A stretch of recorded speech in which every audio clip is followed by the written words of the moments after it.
Like کر دیں، YouTube channel کو سبسکرائب کر دیں۔ دوستو جیسا کہ روٹین ہے ہماری، ہم روزانہ کے معمول پر لائیو آپ کے علاج معالجے کے لیے ڈاکٹر فیاض کریم صاحب سے وقت لیتے رہتے ہیں۔ اسی طرح روٹین معمول کے مطابق آج بھی ہم نے ان سے ریکویسٹ کی کہ ہمارے دیہی علاقے کے مریضوں کے لیے کچھ وقت دیں تاکہ کچھ بیماریوں کے بارے میں معلومات حاصل کر سکیں اور لوگ عطائی ڈاکٹروں سے بچ سکیں اور اپنی بیماریوں کے احتیاطی تدابیر اور ان کے علاج سے مستفید ہو سکیں۔ دوستو ڈاکٹر فیاض کریم صاحب کا تعلق اشرافی جنرل میڈیکل کمپلیکس مہوا سے ہے۔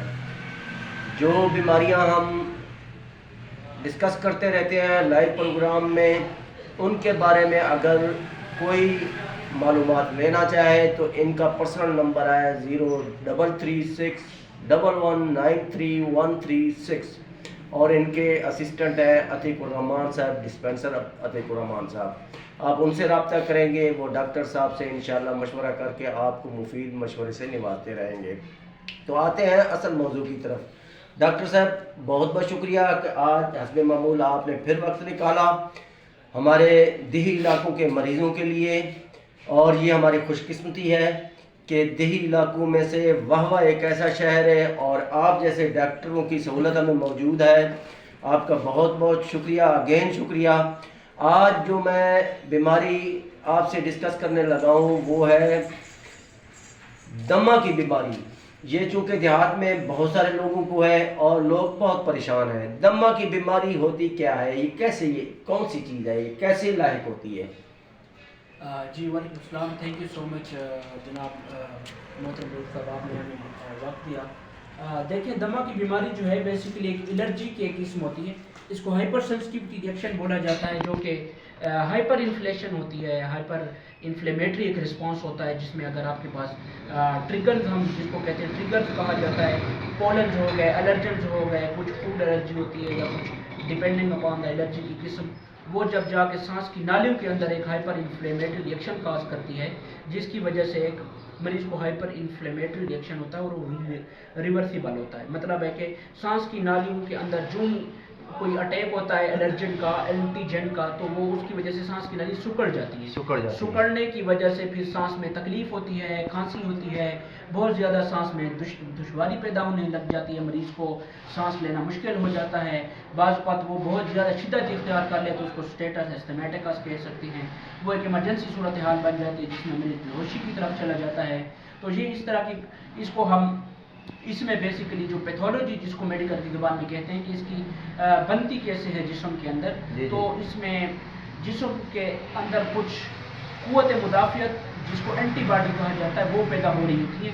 وہ جو ہی اینٹیجن الرجن پارٹیکل جو مختلف قسم کی صورت میں ہمارے پاس موجود ہوتے ہیں، باہر روڈ پہ بندہ جاتا ہے، دھول مٹی کے ذرات سانس کے اندر جاتے ہیں، ان کو بھی ہم پولنز دھوئیں کے ذرات ہوتے ہیں، یہ کچھ ٹریگرز ہوتے ہیں جس کی وجہ سے بیسیکلی استھما یا دمہ شروع ہو رہا ہوتا ہے۔ ان کو پولنز پھولوں سے پیدا ہوتے ہیں، حشرات سے پیدا ہوتے ہیں، اور کچھ جانوروں کی کھال کے اوپر موجود ہوتے ہیں، اس طرح باہر ہوا میں موجود ہوتے ہیں، الٹی میں موجود ہوتے ہیں، اس طرح کے ذرات وہ سانس میں جا کے الرجی پیدا کرتے ہیں۔ بہت بہت شکریہ ڈاکٹر صاحب، آپ نے تفصیل سے دمہ کی بیماری کے بارے میں بتایا۔ تو میں یہ پوچھنا چاہوں گا کہ دیہات میں رہنے والا، بسنے والا انسان جو ہے وہ اس کی احتیاط کیسے کرے گا؟ دیکھیے اس کے لیے احتیاط بہت ضروری ہوتی ہے، جس طرح اس کا علاج ضروری ہے، اس طرح دمے کے مریض کے لیے احتیاط بہت ضروری ہوتی ہے۔ منہ کے اوپر ماسک پہن کے رکھنا چاہیے، جو ہی گھر سے باہر نکلے تو اس کے منہ کے اوپر ماسک ہونا چاہیے۔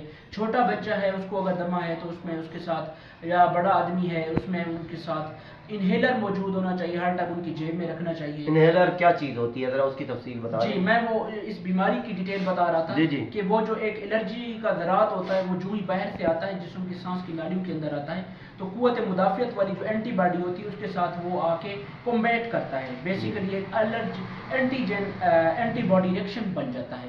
تو اس کی وجہ سے پھر جسم کے اندر کچھ میڈیٹرز ریلیز ہونا شروع ہو جاتے ہیں۔ میڈیٹرز بیسیکلی کچھ ہم رطوبت کہہ سکتے ہیں، کچھ خاص قسم کی، وہ جب شروع ہوتی ہیں تو وہ ایک جسم کے اندر ہائپر سینسٹیوٹی الرجی کا ایک ریئیکشن بن جاتا ہے، جس کی وجہ سے سانس میں دشواری، الرجی کا اٹیک ہو جاتا ہے، اس کو ہائپر سینسٹیوٹی ریئیکشن بولا جاتا ہے میڈیکل کی زبان میں۔ تو اس میں دیکھیں مریض کا علامات کی بنیاد پہ معائنہ تشخیص کے مطابق ٹیسٹوں کے بعد ہمیں پتہ چلتا ہے اس کی سیویرٹی کتنی ہے، کہ اس دمہ کی سیویرٹی کی بیس پہ ہم اس کی پھر دوائی شروع کرتے ہیں. وہ دوائی پھر ہمیں انہیلر کی صورت میں ہوتی ہے، کہ وہ دوائی انہیلر فارم میں ہوتی ہے، ایک چھوٹا سا پمپ نما بنا ہوتا ہے جس کو منہ میں رکھ کے اس سے لیتے ہیں تو اس کی سانس کی نالیاں کھل جاتی ہیں. اس میں اس کو ہمارے پاس شارٹ ایکٹنگ سالبیوٹامول کہا جاتا ہے، لانگ ایکٹنگ سالبیوٹامول کہا جاتا ہے، انہیلڈ کارٹیکوسٹیرائڈ ہوتے ہیں. یہ کچھ اسپیسیفک ادویات کے نام ہیں جو کہ ان انہیلر کے اندر موجود ہوتی ہیں، اور depending upon the condition severity ہم اس کو مریض کا اسیس کرنے کے بعد اس کو شروع کرا رہے ہوتے ہیں. دمے کی نشانی کیا ہے کہ جب ایک دیہی علاقے میں کسی کو کھانسی لگتی ہے تو اس کا تو سانس ویسے ہی پھول جاتا ہے، تو سانس پھولنے کے ساتھ ساتھ مزید کوئی اس کی ایسی علامات ہیں جو کہ آپ بتا رہے ہیں؟ جی دیکھیں، بیسیکلی دمے کی علامات میں کھانسی ہوتی ہے، مریض کو بہت زیادہ سانس میں تکلیف ہوتی ہے، چیسٹ ٹائٹنس بہت زیادہ ہوتی ہے، چھاتی میں جکڑاؤ پیدا ہو جاتا ہے، سانس لینا مریض کے لیے مشکل ہوتا ہے. اس میں ایک سب سے اہم علامات جو مریضوں میں دیکھی جاتی ہے، منہ سے سیٹی کی آواز نکل آتی ہے. رات کو سوتے وقت بچہ ہو یا بڑا، سوتے وقت اس کے منہ سے سیٹی کی سی آواز پیدا ہوتی ہے.